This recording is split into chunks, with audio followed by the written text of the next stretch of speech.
সুপ্রিয় শিক্ষার্থীবৃন্দ, তোমরা দূর দূরান্তে যে যেখানেই আছো, আশা করি ভালো আছো। আমি আজ তোমাদের মাঝে নিয়ে এসেছি একটি নবম শ্রেণীর ফিনান্স ও ব্যাংকিং বিষয়ের একটি ক্লাস। আশা করি সবাই সামনে বই নিয়ে এবং খাতা নিয়ে হাজির হয়েছ। তোমরা প্রস্তুত থাকো। আমরা ধীরে ধীরে ব্যাংকিং বিষয়ের নবম অধ্যায়ের আজকের ক্লাসটি করব।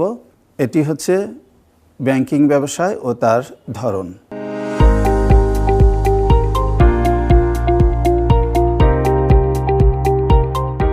আমরা প্রতিনিয়তই আমাদের চারপাশের জীবনটাকে সময়ের সাথে সাথে পাল্টে যেতে দেখছি। আর সময়ের পরিবর্তনের সাথে সাথে যে ব্যাংকিং ব্যবসা রয়েছে, এটিও প্রতিনিয়তই পাল্টে যাচ্ছে। তোমরা দেখে থাকবে, এক সময় এমন ছিল যে ব্যাংক একটা নির্দিষ্ট স্থানে প্রতিষ্ঠিত হতো। আমরা যারা ক্লায়েন্ট আছি, আমরা যারা ব্যাংকে অ্যাকাউন্ট খুলি, তারা ব্যাংকের কাছে চলে যেতাম। আর সময়ের বিবর্তনে ব্যাংকগুলো তাদের কার্যক্রমে এনেছে আমূল পরিবর্তন। ইলেকট্রনিক ডিভাইস প্রবর্তন এবং নানা রকমের সেবা নিয়ে ব্যাংক তার কার্যক্রমকে সুবিস্তৃত করে বলা যায় ব্যাংকই এখন চলে এসেছে আমাদের পকেটে। বিজ্ঞাপনের ভাষায় যাকে আমরা বলি, ব্যাংক মোবাইল ব্যাংকিংয়ের মাধ্যমে সবার পকেটে চলে এসেছে। এই যে ব্যাংক প্রতিষ্ঠিত হচ্ছে, আমরা যদি দেখতে পাই ব্যাংকের সাথে জড়িত কারা, ব্যাংকের জড়িত পক্ষগুলোকে যদি আমরা এভাবে আইডেন্টিফাই করি যে প্রথমত যারা ব্যাংকে গঠন বা পরিচালনা করছে, তাদের মধ্যে আবার এক মালিকানা ব্যবসায়, অংশীদারি ব্যবসায় এবং যৌথ মূলধনী ব্যবসায় রয়েছে। এক মালিক বা অংশীদার অথবা শেয়ার হোল্ডার যেই হোক, প্রত্যেকেরই একটা উদ্দেশ্য থাকে যে যেহেতু ব্যাংক একটা ব্যবসায়, তো তার ব্যবসাটা কিভাবে পরিচালিত হবে এবং কিভাবে সে লাভবান হবে। প্রিয় শিক্ষার্থী, তোমরা অষ্টম অধ্যায়ের ক্লাস যখন শেষ করেছিলে, আমি আশা করি ক্লাসটা খুব এনজয় করেছিলে। সেই ক্লাসে সর্বশেষ কি আলোচনা হয়েছে মনে আছে কি? হ্যাঁ, আমি তোমাদের হেল্প করি। আমরা যে বিষয়ে আলোচনাটা করেছিলাম তা হচ্ছে ব্যাংক ব্যবসায়ের ইতিহাস। আচ্ছা, বাংলাদেশের কেন্দ্রীয় ব্যাংক কখন প্রতিষ্ঠিত হয়েছিল সেই বিষয়ে নিশ্চয়ই তোমাদের জানা আছে। এটা হচ্ছে 1972 সালের 26শে মার্চ। এবার আসো আমরা দেখে নিই পরের আলোচনা। এখানে তোমরা কিছু ছবি দেখতে পাচ্ছ। কিসের ছবি আশা করি আন্দাজ করতে পারছ। আর ছবিতে প্রতীয়মান হয়ে আছে যে বিষয়টা, তা খুব সহজেই তোমাদের কাছে দৃষ্টিগোচর হচ্ছে। এটা হচ্ছে দেশ বিদেশের নানা রকম ব্যাংক। এখন এই যে আমাদের চোখের সামনে এতগুলো ব্যাংক আছে, সেই ব্যাংকগুলোর বিষয়ে মানে এই ব্যাংকগুলো যে পরিচালিত হচ্ছে, প্রতিষ্ঠিত হচ্ছে, তার উদ্দেশ্যই বা কী, আমরা আজ সে বিষয়ে এসব জেনে নেওয়া যাক। আমাদের আজকের পাঠের বিষয় হচ্ছে ব্যাংকের উদ্দেশ্যাবলী। এখানে ব্যাংক বলতে সাধারণত বাণিজ্যিক ব্যাংকেই মিন করা হয়েছে। অর্থাৎ আমরা উদ্দেশ্যাবলী যখন আলোচনা করব, তখন তোমরা বাণিজ্যিক ব্যাংকের উদ্দেশ্যাবলীকেই মনে মনে স্থির করবে। আমরা এই পাঠ শেষে যে বিষয়গুলো জানতে পারবো তা হচ্ছে কোন কোন প্রেক্ষাপট থেকে ব্যাংকের উদ্দেশ্যাবলী বিচার করা যায়। সেগুলো প্রেক্ষাপটগুলোর মধ্যে রয়েছে মালিক ও ব্যবস্থাপনা কর্তৃপক্ষের প্রেক্ষাপটে ব্যাংকের উদ্দেশ্যাবলী বর্ণনা, সরকার ও রাষ্ট্রীয় পক্ষের প্রেক্ষাপটে, সবশেষে আমরা যারা ব্যাংকের গ্রাহক আছি তাদের প্রেক্ষিতে ব্যাংকের উদ্দেশ্যাবলী কী হতে পারে, এসো ধীরে ধীরে আমরা জেনে নিই। তোমরা তৈরি আছো তো?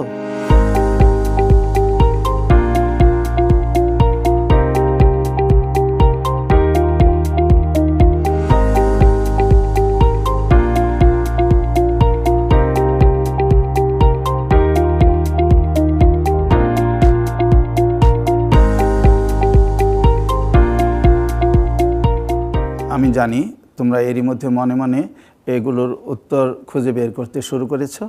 এসো একটু আমরা সামনের দিকে আগাই।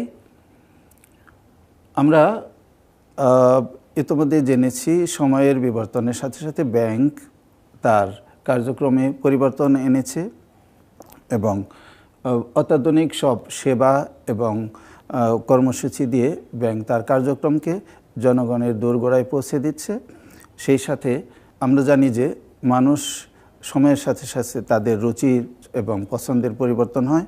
মানুষের জীবনে স্বাচ্ছন্দ্য আনার জন্য তাদের রুচি পছন্দর সাথে মিল রেখে ব্যাংকও তার কার্যক্রমগুলোকে পাল্টে ফেলে।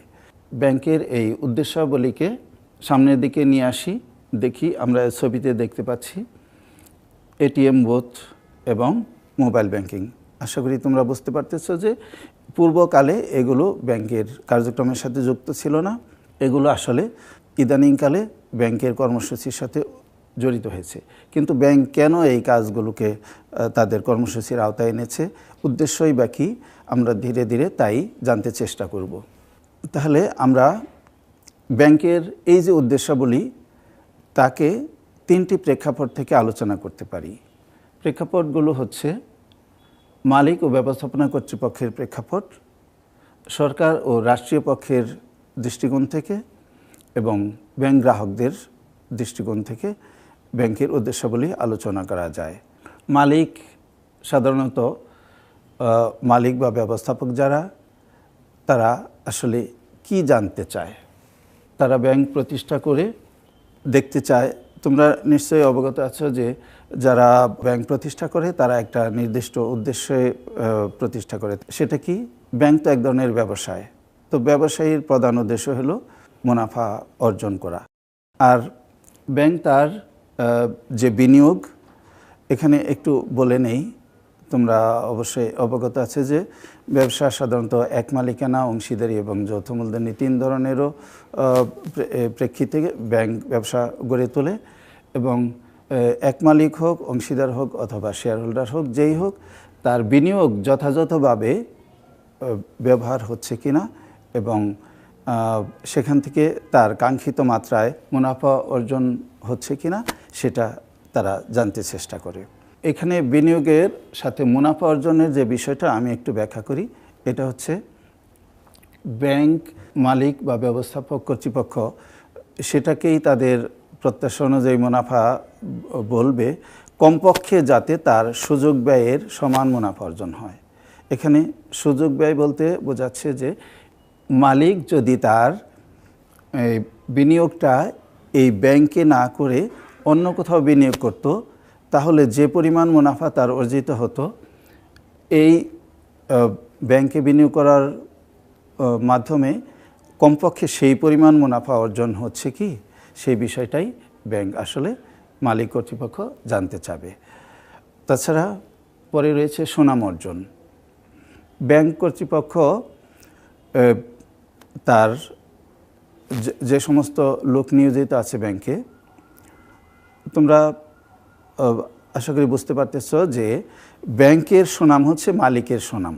অর্থাৎ ব্যাংক সুচারুরূপে দক্ষভাবে পরিচালিত যদি করা যায় এবং তার বিনিময়ে জনগণের সন্তুষ্টি অর্জন করা যায়, তাহলে ব্যাংক কর্তৃপক্ষ ভাববে যে তারাও এই সুনামের অধিকারী হচ্ছে। অর্থাৎ ব্যাংকের সুনাম হচ্ছে প্রকারান্তরে মালিক বা ব্যবস্থাপক দেরই সুনাম। এছাড়া রয়েছে উন্নয়নে অংশগ্রহণ। একজন ব্যবস্থাপক বা মালিক দেশের যত উন্নয়ন কর্মকাণ্ড আছে, আমরা জানি যে সরকার মহোদয় দেশের অর্থনৈতিক উন্নয়নের জন্য নানা রকম কর্মসূচি অগ্রাধিকার ভিত্তিতে ঘোষণা করে থাকে। আমরা যদি একটা উদাহরণ হিসেবে বলতে চাই, তোমরা কি বলতে পারবে যে এই মুহূর্তে দেশের অগ্রাধিকার ভিত্তিতে কোন বড় প্রকল্প বাস্তবায়িত হচ্ছে? আমি জানি যে তোমরা আমার সাথে একমত হবে যে এটা পদ্মা সেতু। তো পদ্মা সেতুর মতো এরকম বড় প্রকল্প সরকার অগ্রাধিকার ভিত্তিতে নির্বাচন করে থাকে এবং এরকম আরও প্রকল্প তোমরা মনে মনে নিশ্চয়ই এরই মধ্যে উত্তরগুলি খুঁজে পাচ্ছ। তো সেসব প্রকল্প এবং উন্নয়নমূলক আরও অনেক প্রকল্পে ব্যাংক তাদের নিজ নিজ অংশগ্রহণ থেকে নিজ নিজ স্থান থেকে অবস্থান থেকে তাদের বিনিয়োগটা করতে স্বাচ্ছন্দ্য বোধ করে এবং দেশের উন্নয়নের অংশীদার হতে চায়। সবশেষে আমরা দেখতে পাই যে এখানে রয়েছে আরেকটা বিষয়, সেটা হলো সামাজিক ক্ষেত্রে অবদান। তোমরা অবশ্যই দেখতে পাবে তোমাদের আশেপাশে যারা এসএসসিতে বা বিভিন্ন পর্যায়ে কৃতিত্বের সাথে এসএসসি পাস করে বা জেএসসি পাস করে, তাদেরকে কোনো ব্যাংক নানা রকম বৃত্তি প্রদান করে থাকে। তাহলে তোমরা চিন্তা করো এই বৃত্তিটা কারা দিচ্ছে, কেন দিচ্ছে?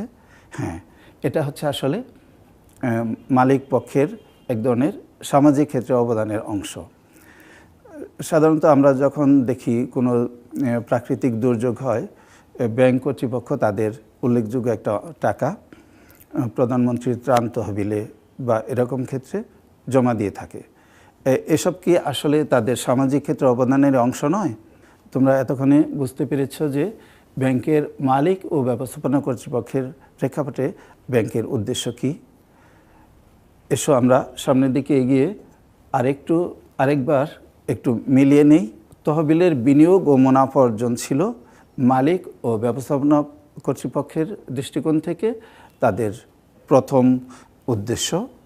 দ্বিতীয় উদ্দেশ্য ছিল সুনাম অর্জন। তৃতীয় উদ্দেশ্য ছিল উন্নয়নে অংশগ্রহণ। সবশেষে সামাজিক অবদান। আমি আশা করি আমরা তিনটি প্রেক্ষাপট থেকে এই ব্যাংকের উদ্দেশ্যাবলী আলোচনার জন্য চেয়েছিলাম, তার মধ্যে একটি আলোচনা করলাম এতক্ষণে। আমি আশা করি সবাই বুঝতে পেরেছ। এসব সামনে গিয়ে দেখি। এরপর আসছি সরকার ও রাষ্ট্রীয় প্রেক্ষাপটে ব্যাংকের উদ্দেশ্যাবলী।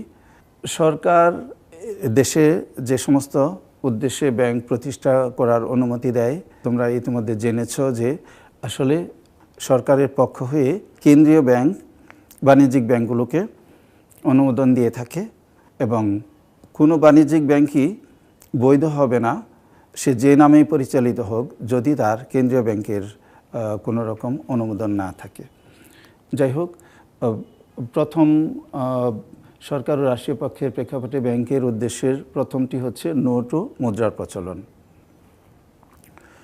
তোমরা হয়তো জেনেছ যে নোট ও মুদ্রার প্রচলন করার এখতিয়ার শুধুমাত্র কেন্দ্রীয় ব্যাংকের। বাণিজ্যিক ব্যাংক আসলে নোট ও মুদ্রার প্রচলন করতে পারে না।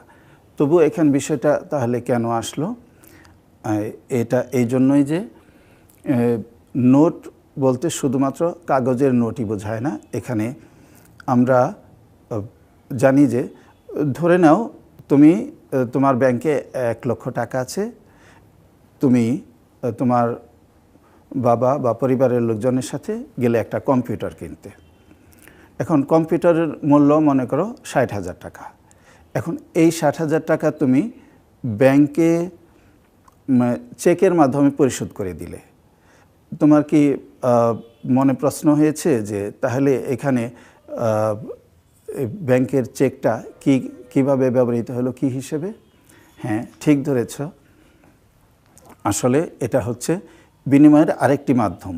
যদি এখানে টাকা দিয়ে তুমি কম্পিউটারটা কিনো নাই, টাকার মূল্যমানের চেক ইস্যু করেছ, তো আসলে এখানে চেক হচ্ছে বিকল্প মুদ্রা হিসেবে, বিনিময়ের মাধ্যম হিসেবে কাজ করেছে। অর্থাৎ আমি বলতে চাচ্ছি যে এখানে চেকটাই হচ্ছে এক ধরনের নোটের বিকল্প। তো আসো দেখা যাক এরপরের বিষয়টা, মূলধন গঠন।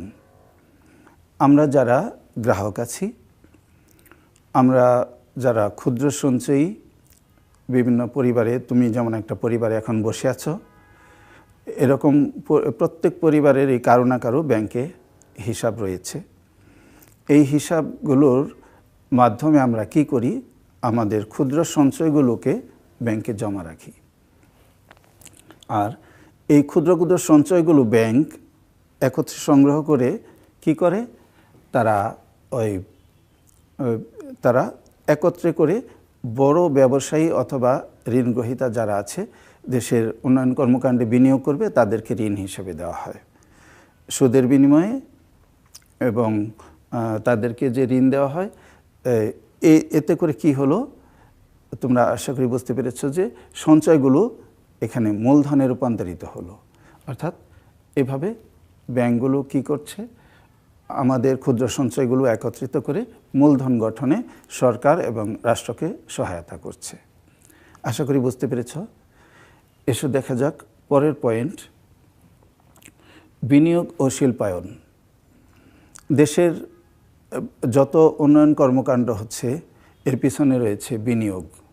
সরকার মহোদয় এই নানা রকম যে অগ্রাধিকার ভিত্তিতে যে প্রকল্প নির্ধারণ করে দেন, সেই প্রকল্পগুলো তে ব্যাংকগুলো তাদের অর্থ বিনিয়োগ করে, আবার এমন কাউকে ঋণ হিসেবে দিয়ে থাকে যে ঋণগুলো তারা ওই উন্নয়ন প্রকল্পে বিনিয়োগ করে।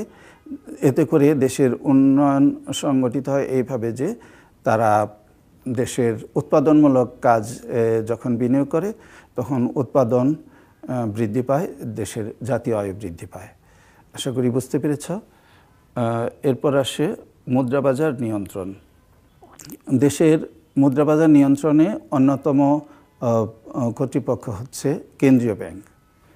যদিও আমরা এখানে বাণিজ্যিক ব্যাংকের উদ্দেশ্যাবলী নিয়ে আলোচনা করছি, কিন্তু কেন্দ্রীয় ব্যাংক আসলে একা কোনো কাজ অপারেট করে না, সেখানে বাণিজ্যিক ব্যাংকের সহায়তা নিয়ে থাকে।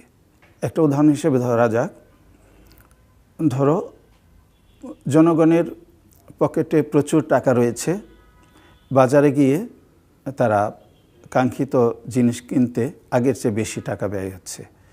তা আমরা এই অবস্থায় অর্থের প্রাচুর্যের এই বিষয়টাকে হয়তো মুদ্রাস্ফীতি হিসেবে ব্যাখ্যা করতে পারি, কিন্তু মুদ্রাস্ফীতি তাহলে দেশের জন্য আসলে শুভ নয়। এই অবস্থায় মুদ্রাস্ফীতি নিয়ন্ত্রণের প্রয়োজন দেখা দেয়।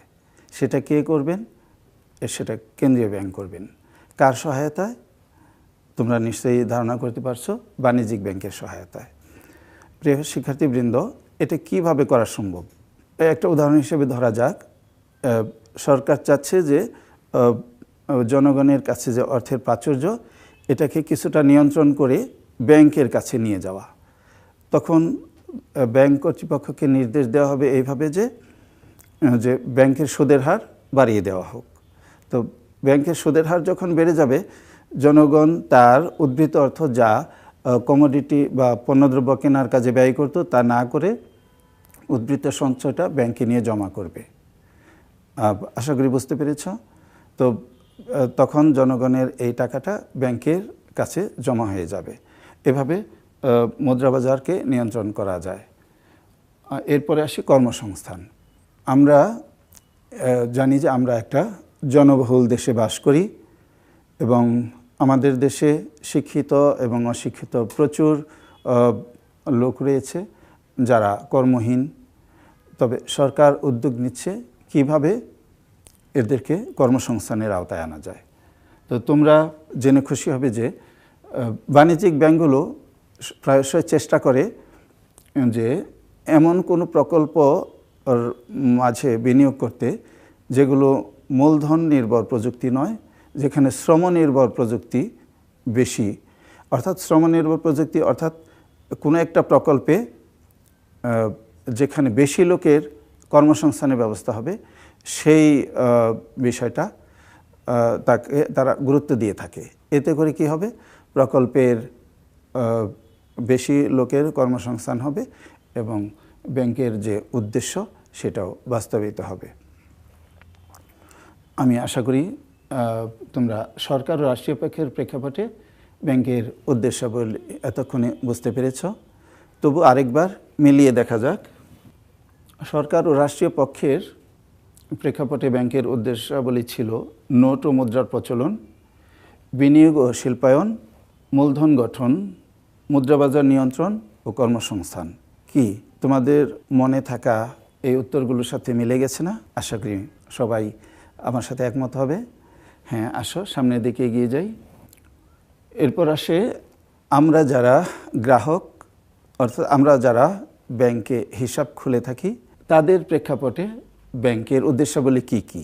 তুমি মনে মনে ব্যাংক থেকে কি কি সেবা বা কি কি সুবিধা প্রত্যাশা করো? হ্যাঁ, আমি আশা করি যে তোমাদের এই পয়েন্টগুলোর সাথে তোমাদের উত্তর মিলে যাচ্ছে, তাই না? হ্যাঁ, দেখো, প্রথমত যে আমরা আমাদের যে সঞ্চয়গুলো রাখি, এই সঞ্চয়গুলো যাতে কোনো বৃহৎ কাজে সঞ্চয়গুলো একত্রিত হয়ে আমানত হিসেবে কোনো উন্নয়নমূলক কাজে ব্যবহৃত হোক, সেটা আমরা চাই। অর্থাৎ আমরা চাই যে সঞ্চয়গুলো মূলধন রূপে কোনো উন্নয়নমূলক কাজে ব্যবহৃত হোক। দ্বিতীয়ত, আমরা কেউ আমাদের অর্থ অনিরাপত্তায় থাকুক, সেটা আমরা চাই না। নিশ্চয়ই তুমিও চাও না, তাই না প্রিয় শিক্ষার্থী? আমরা আমাদের অর্থের নিরাপত্তার জন্য ব্যাংকের কাছে জমা দিয়ে রাখি নির্দিষ্ট শর্ত এবং নিয়মের ভিত্তিতে। আমরা যখন আমাদের অর্থের নিরাপত্তার জন্য ব্যাংকে জমা রাখি, আবার প্রয়োজনে সেগুলো তুলে আনতে পারি। এরপর আসে উপদেষ্টা ও পরামর্শদাতা। ব্যাংক সুদক্ষ কর্মী নিয়োগ দিয়ে থাকে। তাদের দক্ষতা এবং অভিজ্ঞতা একজন গ্রাহকের জন্য অনেক সময় দেখা যায় যে অনেক বন্ধুর মতো পরামর্শদাতা বা উপদেষ্টা হিসেবে এগিয়ে আসে। এখানে অনেক সময় দেখা যায় যে তুমি হয়তো শেয়ার বাজারে বিনিয়োগ করতে চাও। এখন তুমি কার কাছে পরামর্শ নিবে?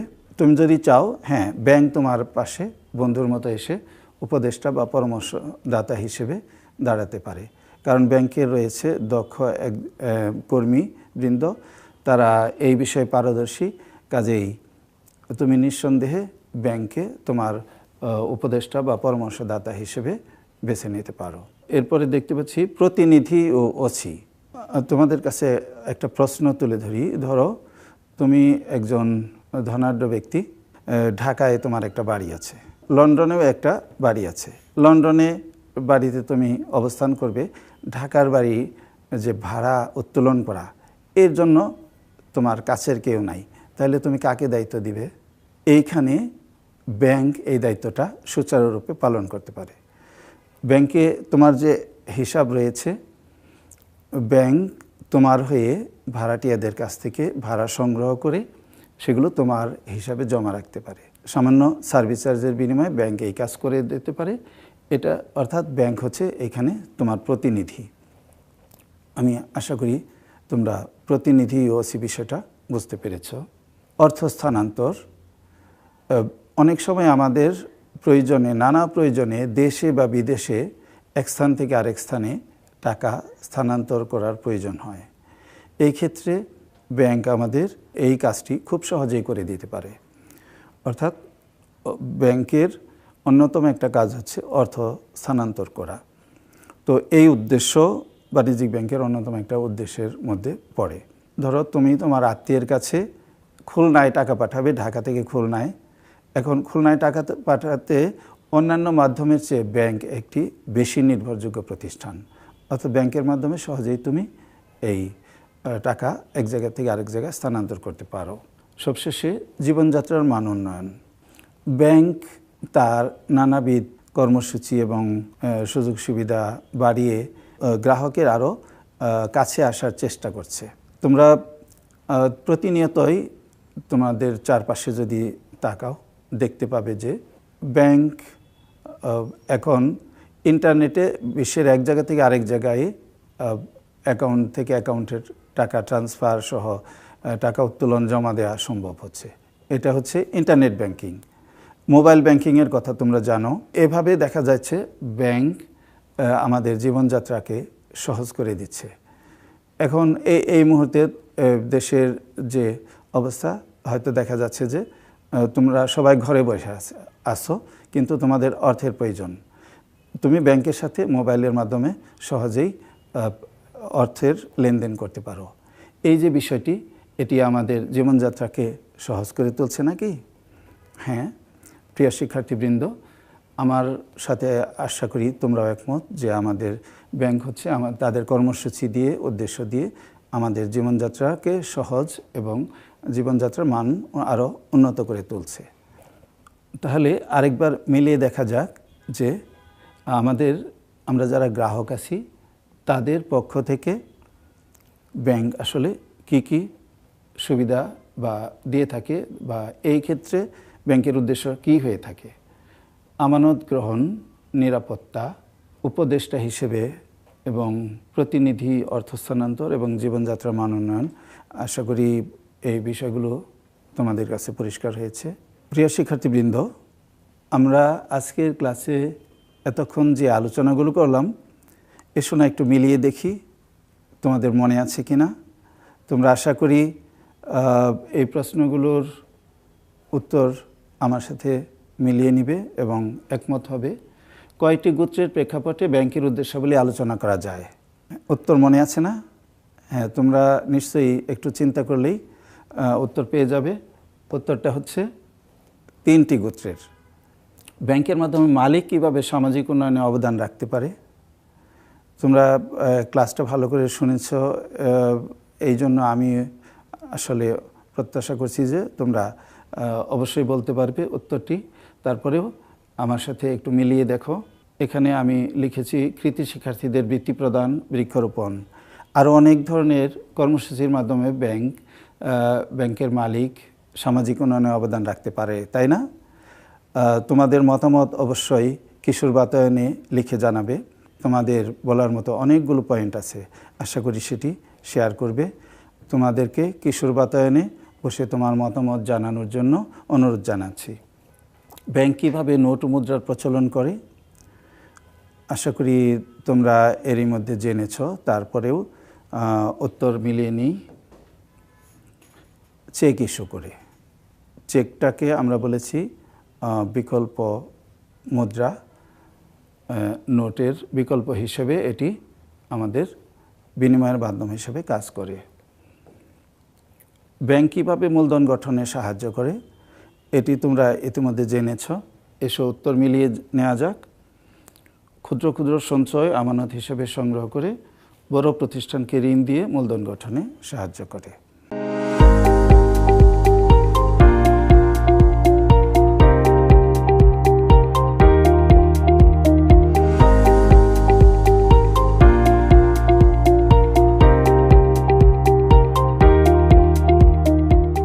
প্রিয় শিক্ষার্থীবৃন্দ, এতক্ষণ আমরা ব্যাংকের উদ্দেশ্যাবলী নিয়ে বিস্তর আলোচনা করলাম। আশা করি ক্লাসটি তোমাদের ভালো লেগেছে। আর ভালো লাগা বিষয়টি আমি প্রত্যাশা করছি তোমরা কিশোর বাতায়নে এসে তোমাদের মতামত জানিয়ে দিবে।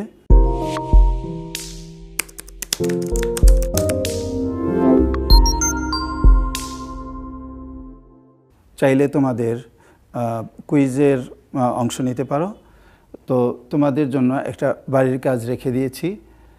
তুমি ব্যাংকে হিসাব খোলার মাধ্যমে তোমার কি কি উদ্দেশ্য বাস্তবায়ন করতে পারো তার উপায় খুঁজে বের করো। এই উপায় খুঁজে বের করে খাতায় লিখে যখন স্কুল খুলবে তোমার স্কুলের শিক্ষককে খাতাটা দেখিয়ে নিবে। আমি আশা করি কাজটা তোমরা সুচারুরূপে করবে। তোমাদের কাছ থেকে সেই প্রত্যাশা।